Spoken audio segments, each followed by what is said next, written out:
airplanes, there's a lot of factors, a lot of stakeholders involved to constrain the use of nukes. Okay? All right, so let's now discuss ground troops. All right, the first question we look at is, will ground troops be used? And the answer, unfortunately, is yes, they have to be used. And it has to do with how the military works, okay? Of how wars are fought. Basically, when you fight a war, you have to have a correct cost pyramid, okay? And the most simple cost pyramid, okay, is this. Infantry, soldiers, okay? All right? They're at the bottom. Why? Because they're the cheapest. What's above them? Armor. Okay? Artillery, tanks. They're more expensive to produce. You need more resources. You need more time. Then you have naval, right? Then you have air. Okay, does that make sense? This is the cost pyramid. And cost pyramid is this question of like, how much energy, how much time, how much resources do you need to produce a certain product, okay? It costs you very little to produce a soldier, but it costs you a lot to produce an airplane. And this is important because wars are usually wars of attrition, meaning that you have to put all your resources into winning the war, okay? So this is just production capacity. And this is the most standard model that you have of a cost pyramid for a military war. Okay, does it make sense, guys? The problem is that the United States have an inverse pyramid. Okay? Meaning that air is what's dominant, then naval, then armor, then soldiers. You can't fight a war like this. I mean, the moment you choose to fight a war like this, you've lost the war. Because you either take out the country in like 2 days, or you scoot over. Because you cannot replenish your forces. Now, I know this is hard to understand, but 1991, the Persian Gulf War, 2003, the Iraq War, these are not real wars, okay? Because the Americans were so dominant, and Iraq was so weak, that it was basically a video game. All right? It was just these pilots flying around, just bombing everything, okay? It's like guys in tanks just running over the Iraqi army. Those were just video games. But this Iran thing is a real war. And therefore, you cannot fight a war like this. If you want to win this war, the only thing you can do is return to a realistic cost pyramid. You don't have a choice in the matter, right? Because again, your cheapest product are soldiers, right? And your most expensive are airplanes. You cannot afford to lose an airplane in order to save a life of a soldier. Eventually, this cost-benefit analysis will blow up on you, okay? Okay, does that make sense, guys? All right, so if the United States wants to win this war, then it has no choice but to use ground troops, to use soldiers as the main force of its military. Any questions so far? All right. Okay. Now the question then is, will the United States use ground troops? I already said that if the United States is to win this war, it has no choice but to use ground troops. But will the United States use ground troops? And a lot is determined by the game theory strategies of the different players, okay? So let's look at the 4 major players in this war.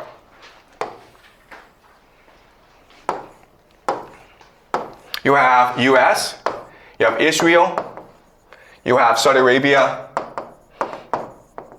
and you have Iran. Okay? All right? So, the United States and Iran, they're pretty easy to understand. What the United States wants to do is destroy Iran.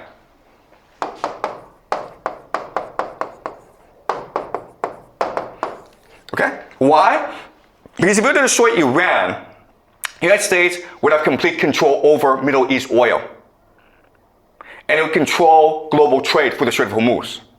And therefore, the United States can maintain its empire, okay? So a really simple objective. Let's destroy Iran. We don't care how, we don't care why, let's just go do it, okay? Iran has another strategy, which is control Strait of Hormuz and destroy CENTCOM. CENTCOM is basically the American military in the Middle East, called Central Command, okay? So those are two major military objectives of Iran. And we can understand why. Because if CENTCOM is destroyed, Iran has complete control over the Middle East. Now, Dubai, now Oman, Bahrain, Kuwait have to pay taxes to Iran. Now Iran, the new kid, is now the bully of the Middle East, right? Now it's a hegemon. That is the political objective of this war. Okay? Israel is a bit more complicated. All right? For Israel, sorry. One other thing is humble Israel. That's the other thing, because even if you defeat the United States, you still have to deal with Israel, okay? And Israel is the great military power of the Middle East. So you want to humble them. You want to weaken them. You can't destroy Israel because Israel has nuclear weapons, right? You piss off Israel, those nukes start flying. You don't want that, right? So those are the three major political objectives for Iran. Control the Strait of Hormuz, destroy CENTCOM, and humble Israel, okay? If you are Israel, actually for you, the strategy is different. What you want to do is this. You want to destroy CENTCOM and destroy Iran. Okay? Those are your objectives. Why? Because if you destroy both the United States and you destroy Iran, then you are the sole hegemon in the Middle East. Okay? Also destroy the GCC.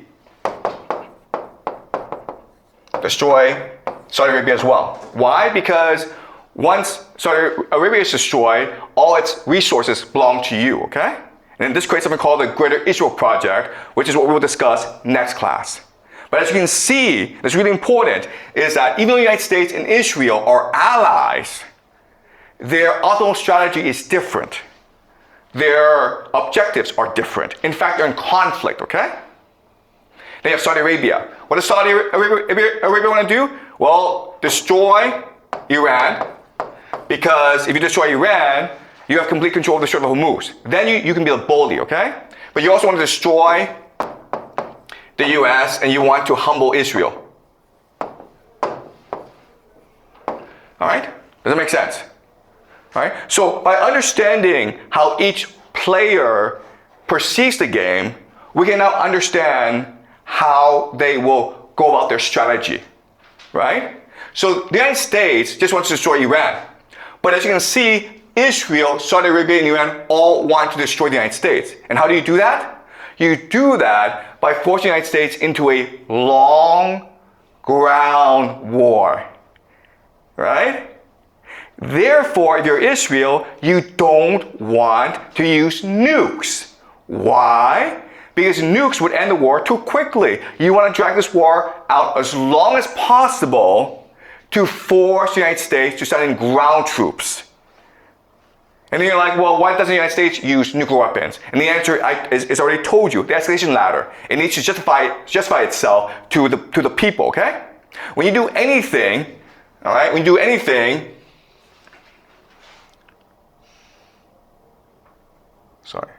when you do anything, you have to worry about certain factors, okay? You have to worry about troop morale. Your soldiers have to believe that they are fighting for a good cause, okay? You have to worry about public opinion. You have to make sure that the world is on your side. You have to worry about politics, political will. You have to make sure the people are unified, and you have to worry about enemy morale.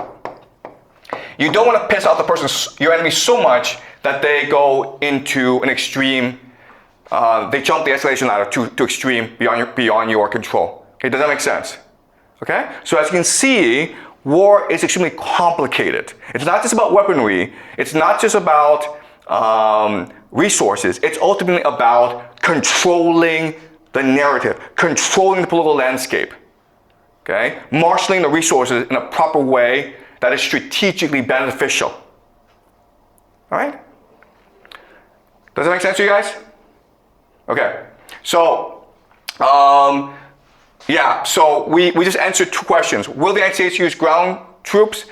Yes, it will, because Iran, Saudi Arabia, and Israel will work together to force a ground invasion, even though the United States doesn't want to do so. But unfortunately, the United States doesn't have a clear, coherent strategy. It's passive. Therefore, it can be manipulated into sending a ground invasion, okay? And the second question is, will Israel and the United States use nuclear weapons? And the answer is no, because it's not in their best interest to use nuclear weapons. Okay? Israel wants the United States to lose this war. And so that means a long war that destroys the American political will to fight any more foreign wars. If America loses, Israel becomes the dominant power in